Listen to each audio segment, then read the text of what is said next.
টাকা টাকা করে গেলেন, জীবনটা ফাঁকা হয়ে গেল। মরার পরে কোথায় যাবেন আপনার জানা নাই।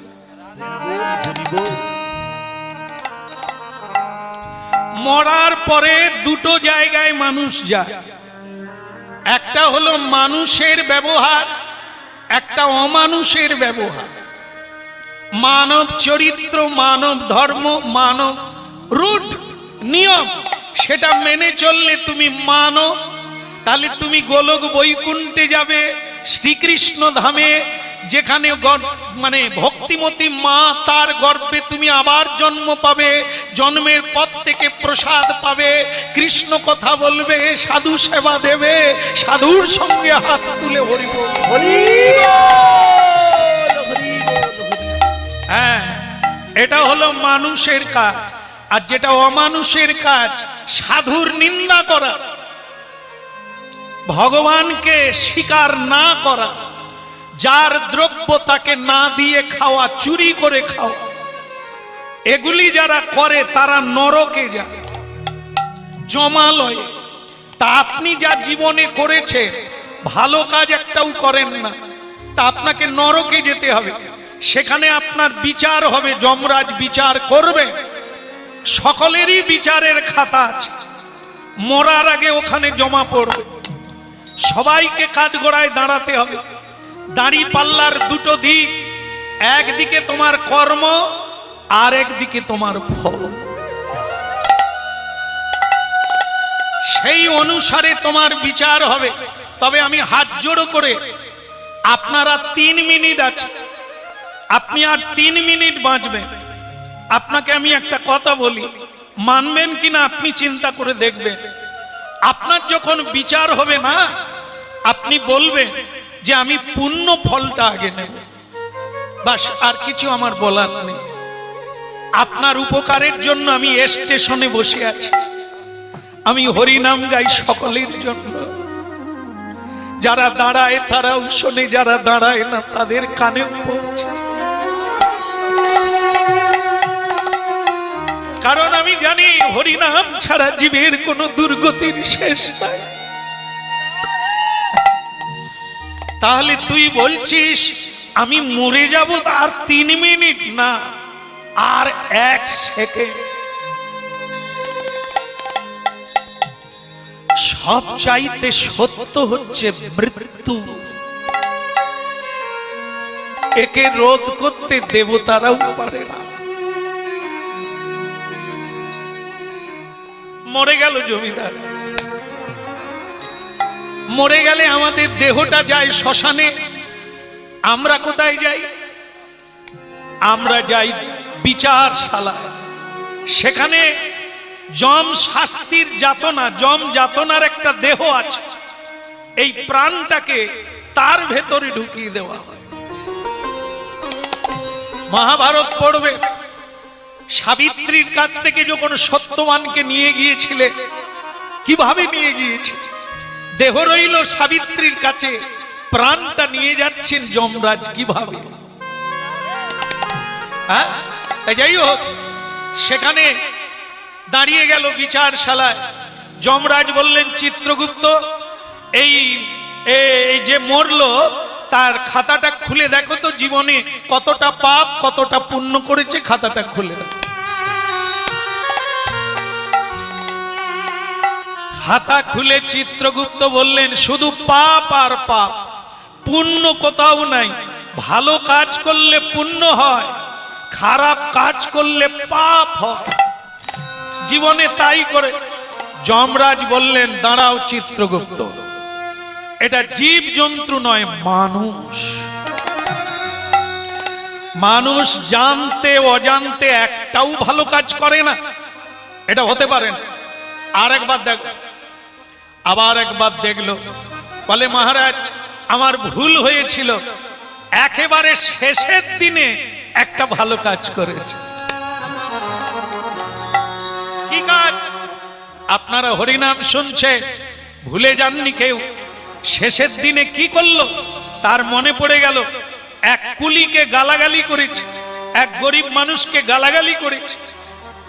আমি ভালো কাজ করলাম কবে? যমরাজ বলে চিত্রগুপ্ত ভালো কাজটা কি দেখো তো কি কর্ম আছে। বলে মহারাজ ও মৃত্যুর দিনে এক সাধুর সঙ্গ 24 মিনিট করেছে।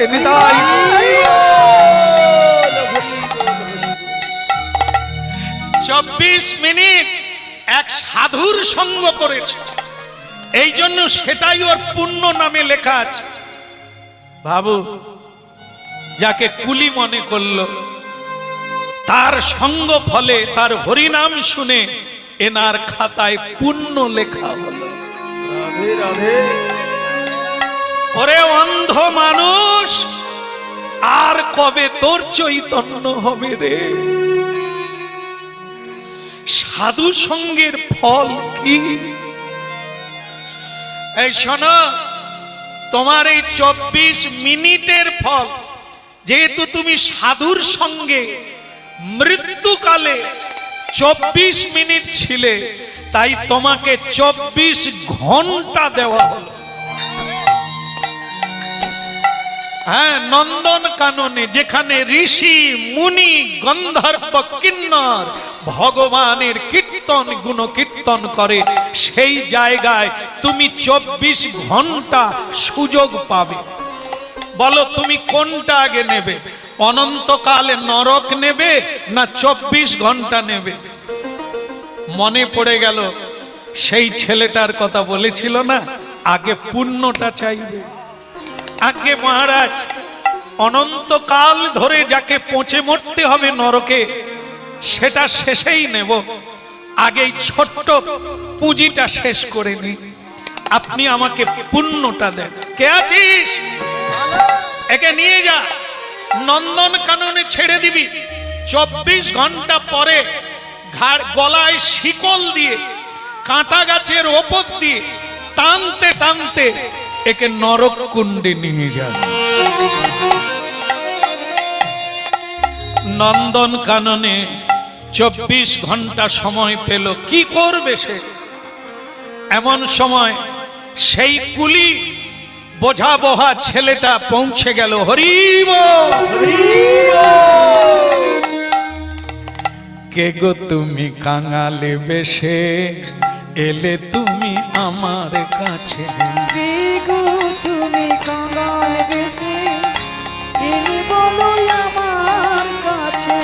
কে গো তুমি কাঙালে বেশে এলে তুমি আমার কাছে? কে গো তুমি কাঙাল বেশে এলে বলো আমার কাছে?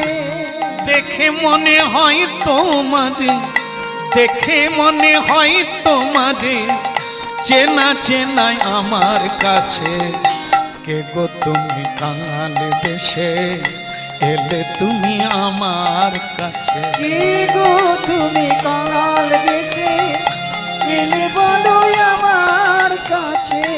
হরি হরি হরি বলে, হরি হরি হরি বলে, হরি হরি হরি বলে, হরি হরি হরি বলে এলে তুমি কাননে।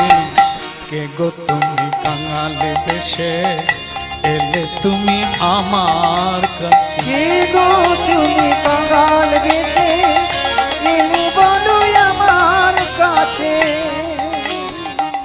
চিনতে পেরেছেন? চিনতে পেরেছেন জমিদার? আর জমিদার বলো না, আমার টাকাও নাই, দলিলও নাই, আমি জমিদার কি করে হলাম? বলে তাহলে জমিদার সাজতে গেলেন কেন? যেটা সঙ্গে থাকবে না, তোমার কাজে লাগবে না, অযথ টাকার পিছনে এত ছুটলেন কেন?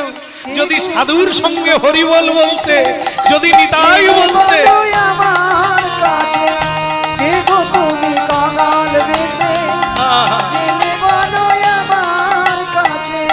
জীবন তোমার অকারণে, জীবন তোমার অকারণে কেটে গেল মায়ার কাছে। কে গো তুমি কাঙাল বেশে এলে বলো আমার কাছে? ঠিক আছে ঠিক আছে, সময় নাই, সময় খুবই কম, কারণ আপনি 24 মিনিটের ফল 24 ঘন্টা পেয়েছেন। আপনারই সময় নষ্ট হচ্ছে। যেটা বলতে এসেছি সেটা, আপনি 24 ঘন্টা কিসের জন্য পেলে? তোমার জন্য। তুমি যে সাধু, আমি তোমায় চিনতে পারিনি বাবা। জমিদার, এ জগতে যারা সোনা পরে সোনাই চেনে না, আর আপনি যাকে নিয়ে শুয়ে থাকে, যাকে নিয়ে সংসার করেন, আপনি তাদেরকেই চেনেন না, আর আপনি সাধু চিনবেন? সাধু চিনতে গেলে সাধু হতে হবে, হরিবল হরিবল। সাধুর পথে আসতে হবে, তবে তো সাধুর সঙ্গে দেখা হবে। আপনি যদি কর লাইনে যান, আপনি যদি অসৎ পথে যান, সাধুর সঙ্গে দেখা হবে কি করে? এই জন্য লাইনে থাকতে হবে, একদিন না একদিন সাধুর সঙ্গ হবে। তা যাকে এই 24 ঘন্টা, 24 মিনিটের ফল যদি 24 ঘন্টা হয়, 24 ঘন্টা যদি কেউ হরিনাম করে, তার কত ফল? হরি বল, হরি বল। দেরি করবেন না, কাজে লাগিয়ে দেন, আপনারই কাজ মিটে যাবে, আর নরকে যেতে হবে না। আপনি যদি এই 24 ঘন্টা কৃষ্ণ নাম করে কাটাতে পারেন। শুরু হলো কৃষ্ণ নাম। কৃষ্ণ কৃষ্ণ বল মুখে, কৃষ্ণ কৃষ্ণ বল মুখে, কৃষ্ণ কৃষ্ণ বল মুখে, কৃষ্ণ কৃষ্ণ বল মুখে, কৃষ্ণ কৃষ্ণ বল মুখে, কৃষ্ণ কৃষ্ণ বল মুখে। বলো কৃষ্ণ কৃষ্ণ বল মুখে, কৃষ্ণ কৃষ্ণ বল মুখে। নামে বুকি ভরে যায় অভাব মিটায়, নামে বুক ভরে যায় অভাব মিটায়, নামে বুকি ভরে যায় অভাব মিটায়, নামে বুক ভরে যায় অভাব মিটায়। স্বভাব জাগায় মহা সুখে। কৃষ্ণ কৃষ্ণ বল মুখে, কৃষ্ণ কৃষ্ণ বল মুখে। কৃষ্ণ কৃষ্ণ বল মুখে, কৃষ্ণ কৃষ্ণ বল মুখে। বল মুখে বল মুখে, বল মুখে বল মুখে।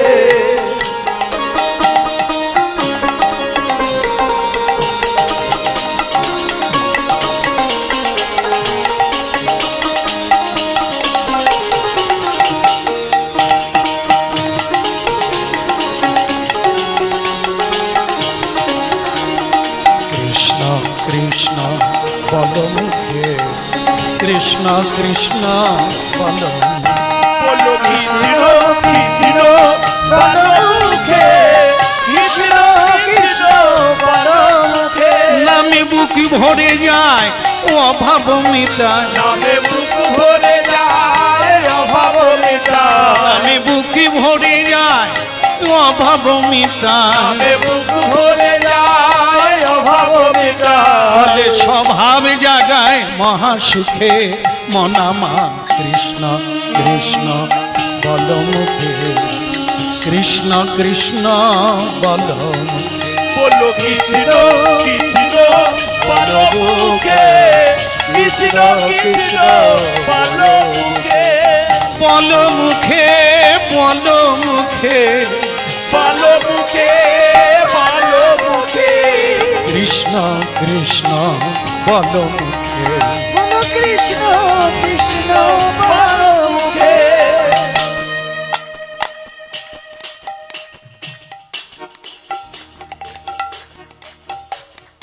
সময় হয় না, এখন তালি বাজাচ্ছে। চলো, আর তালি বাজাতে হবে না, 24 ঘন্টা হয়ে গেছে। এরা কারা? যমদূত। 24 ঘন্টা হয়ে গেছে। হ্যাঁ, অপরাধ করার সময় মনে ছিল না, সারা জীবন হেসে খেলে কাটিয়ে দিল। হ্যাঁ, এখন কাঠ গড়া হেসে তালি বাজা। বন্ধ করো, চলো, এইবার তোমাকে নরকে যেতে হবে। ওদিকে বিষ্ণু লোক থেকে বিষ্ণু দূতগণ এসে বলছেন ওকে ছেড়ে দেন, ও বৈকুণ্ঠে যাবে। বলে কেন? ও তো মহাপাপী। 24 মিনিট সাধু সঙ্গ করেছিল, তাই 24 ঘন্টা দেওয়া হয়েছিল, সেটা মিটে গেছে, এখনো নরকে যাবে। বলে আপনাদের রাজাকে গিয়ে বলবেন খাতায় কি লেখা আছে, আইন কি বলছে। কেউ যদি 24 ঘন্টা হরিনাম করে সে কি নরকে যায়? যমরাজ বলে সে কি নরকে যাবে, তাকে যমরাজও প্রণাম করে। হ্যাঁ, তাই এই জন্য ও 24 ঘন্টা হরিনাম করেছে, ওকে বৈকুণ্ঠে নিয়ে যাব, আপনারা ছেড়ে দেন। তাহলে কি হলো, একজন মহাপাপী সাধু সঙ্গ করার ফলে 24 ঘন্টা পেল, 24 ঘন্টা হরিনাম করে গোলক বৈকুণ্ঠে পৌঁছে গেল। কৃষ্ণ বলো মুখে, কৃষ্ণ কৃষ্ণ বলো মুখে। বলো কৃষ্ণ কৃষ্ণ বলো মুখে, কৃষ্ণ কৃষ্ণ বলো মুখে। বুক ভরে যায় অভাব মিটা, যাবে মুখ ভরে যায় অভাব মেটা। হরি নামে হরি নামে বুক ভরে যায় অভাব মিটা, যাবে মুখ ভরে যায় অভাব মেটায়। আহা স্বভাব জাগায় মহা সুখে, কৃষ্ণ কৃষ্ণ বল মুখে। বুক ভরে যায় অভাব মেটায়, বুক ভরে যায় অভাব মেটায়, স্বভাব জাগায় মহাসুখে। কৃষ্ণ বলে মুখে, কৃষ্ণ কৃষ্ণ বলে মুখে। বলো গৌরাঙ্গ মহাপ্রভু কি, একটু জোরে লাগাইয়ে, গৌরাঙ্গ মহাপ্রভু কি। বাহ, সুন্দর হয়েছে। নিতাই চাঁদ কি। চৈতন্য মহাপ্রভুর মেলাতে আপনারা উপস্থিত হয়েছেন, এতক্ষণ নাম মহিমা শুনলে, নামের কি ফল, হরি ভক্তের কি মহিমা। হ্যাঁ, এই সুবর্ণ সুযোগ, এই হীরের চাইতেও দামি এই সময়টা যদি কাজে লাগানো যায়। জীবনে এত বড় সময় পেলাম, কি করলাম, যদি আমার বিচার হয় আমি কি হিসেব দেব, কি আছে আমার, নরকে যাব না বৈকুণ্ঠে যাব। তাই ভক্তমণ্ডলী মায়েরা শুনতে থাকুন আর অল্প সময়। শ্রী চৈতন্য মহাপ্রভু চৈতন্য দেওয়ার জন্য পশ্চিম বাংলার মাটিতে জন্ম নিলেন 1407 শকে। ফাল্গুনী পূর্ণিমা তিথিতে মহাপ্রভু মাটির পৃথিবীতে, এই বাংলার মাটিতে বাঙালির ঘরে জন্ম নিলেন। আর আমরা কি দুর্ভাগা জীব, মহাপ্রভুকে চিনি না, শ্রী চৈতন্য প্রভুকে চিনি না। তিনি কে, কেন এলেন, কেন গেলেন, কি বলে গেলেন, কি দিয়ে গেলেন, একবারও টের পেলাম। কাঁদাল দিয়ে চলে গেল, আমাদের সময় নাই প্রণাম করার, তাকে একটু সম্বর্ধনা করা। শিশুকালে মহাপ্রভু হরিনাম গাইতে গাইতে নবদ্বীপে সুরধ্বনির তীরে গেল। হরি হরায় নম কৃষ্ণ যাদবায় নম, হরি হরি হরায় নমঃ কৃষ্ণ যাদবায় নমঃ। হরায় নম কৃষ্ণ যাদবায় নম।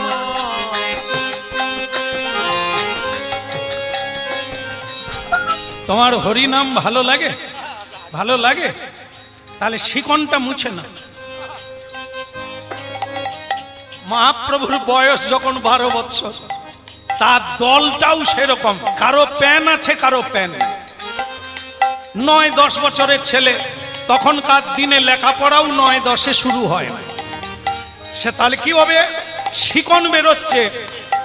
নিমাই বলছে কীর্তন করো, সকলে মিলে কীর্তন করব। একটা ছেলে নাক মুছে,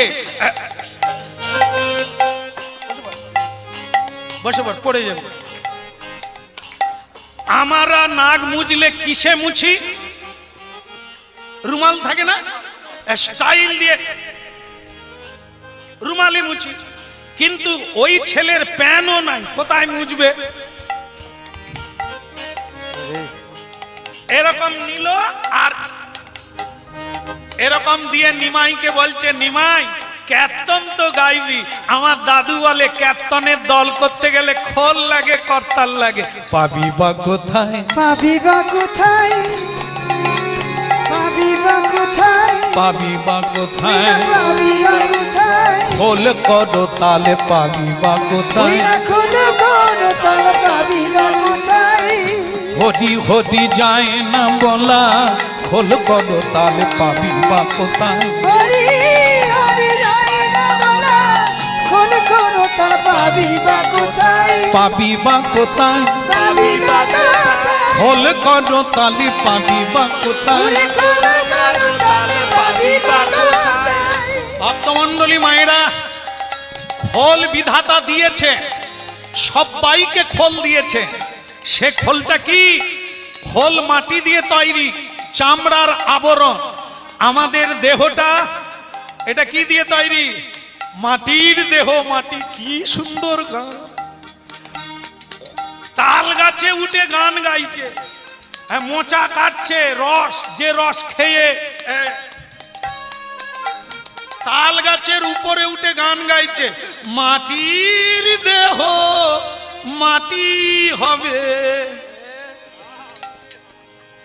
সেইখানেই তাড়ি খাচ্ছে, আর যে ডগায় বসে, আর মাটির দেহ। তারপরে এখন সব গান না আমাদের অনুরোধ করে, আমি জীবনে আমি পারিনি ভাই, ওসব গান আমি শিখিনি। কে আনিল রে, সেই যদি গান গাইবি, গান মানে গান নয়, গান মানে জ্ঞান। বক্সের সামনে লাফানোকে গান বলে না, গান শুনলে জ্ঞান হবে। তো সেই জ্ঞানটা জানা দরকার। তো আস্তে আস্তে আস্তে আস্তে আস্তে আস্তে বাবা, কথা বলবেন না কেমন? দাঁড়ান, বলো রাধা রানী কি? এই তো হয়ে গেল, আর একটু একটু চেপে রাখো, হয়ে গেল,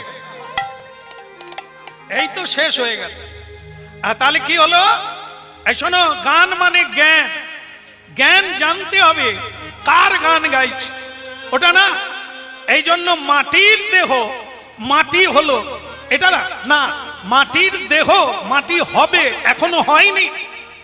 তাহলে কে কাজে লাগাতে হবে, খোল বাজিয়ে হরিনাম করে নিতে হবে, দেহ খোলটা বাজাতে হবে। হরি বল, হরি রাধে। একে হরি বলে বাজা।